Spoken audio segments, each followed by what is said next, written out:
تو اسی طرح سے کسی بھی جاندار کو نقصان پہنچانا، درخت کو کاٹنا، پودوں کو کاٹنا، یہ ممنوع تھا پہلے بھی اور آج بھی یہ ممنوع ہے۔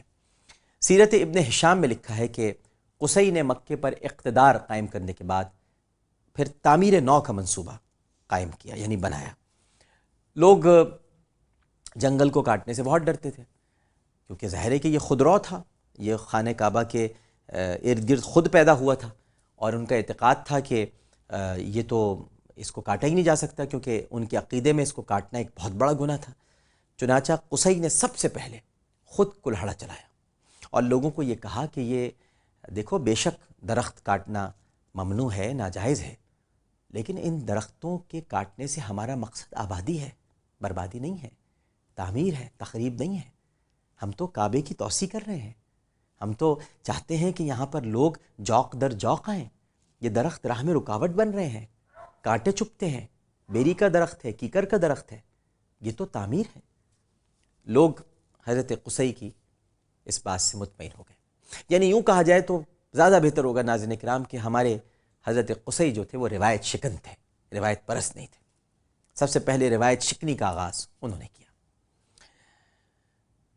علامہ اقبال نے تو بہت پہلے کہا تھا کہ زمانے کے انداز بدلے گئے، نیا راگ ہے ساز بدلے گئے، ہوا اس طرح فاش راز فرنگ کہ حیرت میں ہے شیشہ باز فرنگ، پرانی سیاست گری خوار ہے، زمیں میر و سلطاں سے بیزار ہے، گیا دور سرمایہ داری گیا، تماشا دکھا کر مداری گیا، تمدن تصوف شریعت کلام، بتانے عجم کے پجاری تمام، حقیقت خرافات میں کھو گئی، یہ امت روایات میں کھو گئی۔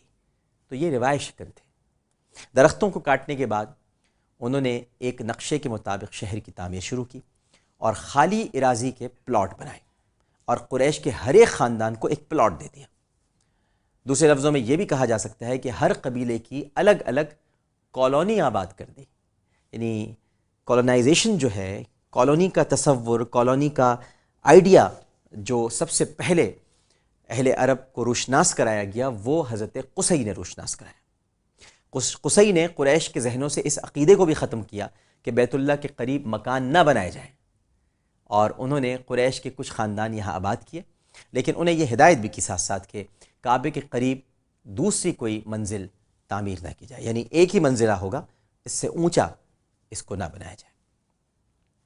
قصی نے نہایت اعلیٰ منصوبہ بندی کے ساتھ اس شہر کو آباد کیا اور بیت اللہ شہر کے درمیان میں آ گیا۔ اس کے گرد و نواح میں بہت وسیع میدان چھوڑ دیا گیا۔ کالونیوں کے درمیان میں راستے رکھے گئے جو بیت اللہ کے میدان پر آ کر ختم ہوتے تھے، اور ان میں وہ شاہراہ بھی تھی جس کو طریق ابن شیبہ کہا جاتا ہے۔ یہ شاہراہ سب سے زیادہ بڑی اور وسیع تھی، اور یہ پرانی آبادی اور نئی آبادی کو بھی آپس میں ملاتی تھی۔ ایک شاہراہ باب صفا سے شروع ہو کر جنوب کی طرف باب اجیاد تک جاتی تھی، اور اسی راستے پر سقیفہ بنی ساعدہ تھا، اور اسی شاہراہ کے قریب وہ مکان بھی تھا جو بعثت سے قبل صائب بن الصائب کی شرکت میں تجارت کرنے کے لیے رحمت للعالمین صلی اللہ علیہ وآلہ وسلم نے کرائے پر لیا تھا۔ قصی نے کعبے کے سامنے اپنا ایک مکان بنوایا اور اس کا صدر دروازہ کعبے کی طرف رکھا گیا۔ اس کو آپ نے قومی کاموں کے لیے عام کر دیا اور اس کا نام دار الندوہ رکھا۔ قصی نے اپنی قوم میں جو انقلاب پیدا کیا، اس نے پوری قوم کی نظروں میں ان کی عزت اور وقار کو بلند کر دیا۔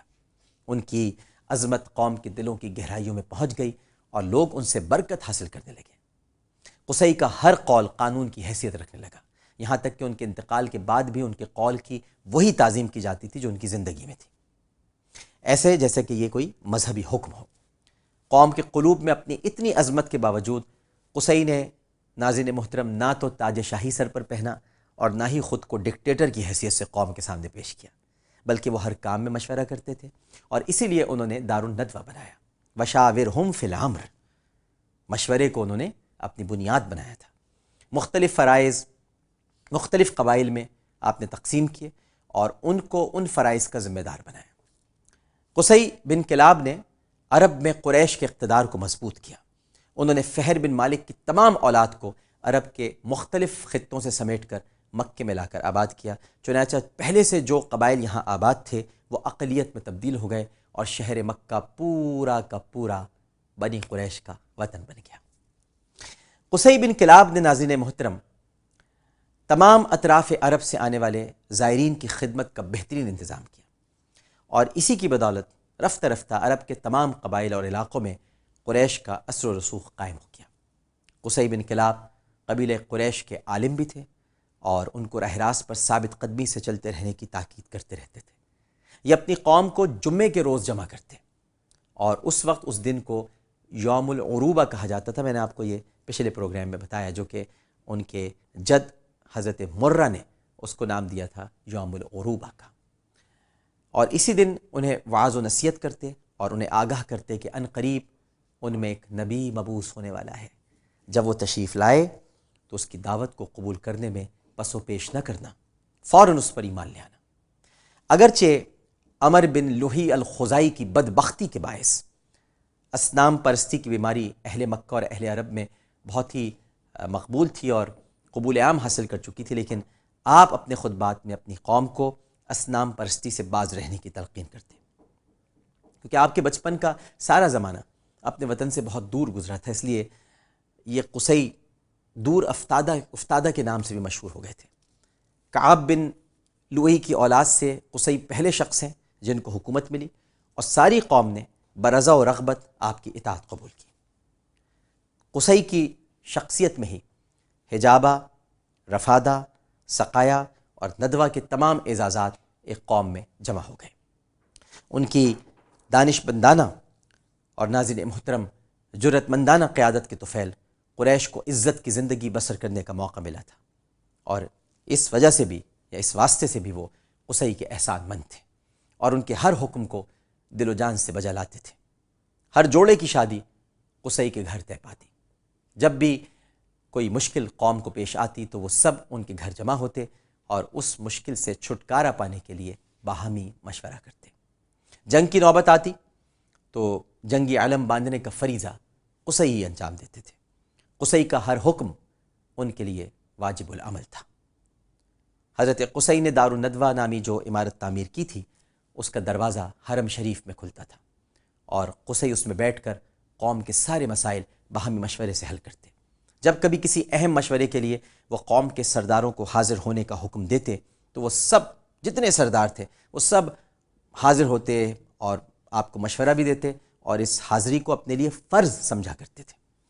ابن ہشام کی ایک روایت ہے کہ قصی بن کلاب کے 4 لڑکے عبد مناف، عبد الدار، عبد العزہ اور عبد تھے، اور ان میں سے بڑے بیٹے عبد الدار تھے اور سب سے چھوٹے بیٹے عبد مناف تھے۔ اگرچہ عمر کے لحاظ سے عبد الدار بڑے تھے، لیکن عبد مناف کی ذاتی خوبیوں کے باعث ساری قوم ناظرین محترم ان کی گرویدہ تھی، دلدادہ تھی، اور ان کی جود و سخا کے باعث قریش ان کو الفیاس کے معزز لقب سے یاد کرتے تھے۔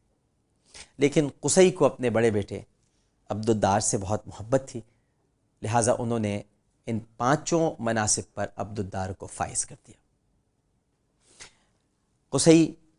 حضرت قصی کے حالات ان کو ختم کرنے سے پہلے میں ان کے چند حکیمانہ قول ہیں جو میں آپ کے سامنے بیان کرنا بہت ضروری سمجھتا ہوں۔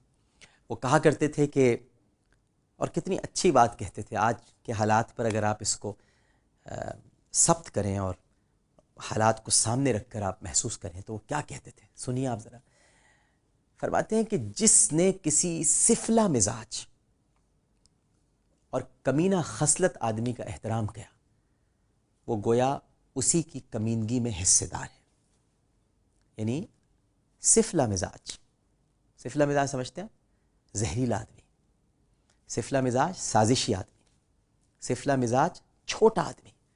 چھوٹے سے مراد کبھی یہ مت سمجھیے گا کہ کوئی غریب ہے یا جس کے پاس مال و دولت درہم و دینار نہیں وہ چھوٹا ہے، وہ چھوٹا نہیں ہوتا۔ چھوٹا انسان ذہن سے ہوتا ہے، اپنے سفلہ مزاج ہوتا ہے۔ فرماتے ہیں سفلہ مزاج یا کسی کمینے شخص کا احترام کرنے والا در حقیقت اس کی کمینگی میں حصے دار ہے۔ پھر فرماتے ہیں کہ جو شخص کسی قبیح چیز کو مستحسن سمجھتا ہے وہ اسی قبیح چیز کے حوالے کر دیا جاتا ہے۔ ایک اور جگہ فرماتے ہیں کہ عزت و تکریم سے جس کی اصلاح نہیں ہوتی، ذلت و رسوائی اس کی اصلاح کر دیتی ہے۔ بہت ہی عجیب بات ہے ناظرین کرام۔ آپ آج کے دور میں کئی مثالیں ایسی دیکھ سکتے ہیں کہ بڑی عزت جن کو دی گئی ان کی اصلاح نہیں ہوئی، لیکن ذلت نے ان کی اصلاح فرما دی۔ فرماتے ہیں کہ جس نے اپنے حق سے زیادہ طلب کیا وہ محرومی کا حقدار ہے۔ اور پھر فرماتے ہیں کہ حاسد تیرا چھپا ہوا دشمن ہے۔ چھپا ہوا دشمن اگر کوئی ہے تو وہ حاسد ہے۔ حاسد پتہ نہیں چلتا کہ کون ہے۔ حضرت علی نے بڑی اچھی اس کی نشانی بتائی تھی۔ فرماتے ہیں کہ اگر کوئی تمہاری خوشیوں میں شریک ہو اور خوشیوں میں شریک ہو کہ اس کا چہرہ مرجھایا ہوا ہو تو سمجھ لو وہ تم سے حسد کرتا ہے، کیونکہ حاسد کے لیے یہی سزا کافی ہے کہ جب تم خوش ہوتے ہو تو وہ اداس ہو جاتا ہے۔ مرتے وقت انہوں نے اپنے بیٹوں کو یہ وصیت کی کہ شراب سے اجتناب کرنا، کیونکہ یہ بدن کو تو درست کرتی ہے لیکن ذہن کو برباد کر دیتی ہے۔ قصی کے حالات پر آج کی ہم گفتگو کو ختم کرتے ہیں۔ ناظرین محترم، نبی کریم صلی اللہ علیہ وآلہ وسلم کے اجداد، ہمارا یہ پروگرام ابھی جاری ہے۔ کل انشاءاللہ اسی وقت اسی چینل پر اسی پروگرام کے ساتھ دوبارہ حاضر ہوں گے۔ اللہم صلی علی سیدنا و مولانا محمد وعلی آلہ واصحابہ وبارک وسلم وصلی علیہ۔ اپنا بہت خیال رکھیے گا۔ اللہ حافظ۔ یا رسول اللہ رفعت آپ نے پائی کہ بس، یا رسول اللہ رفعت آپ نے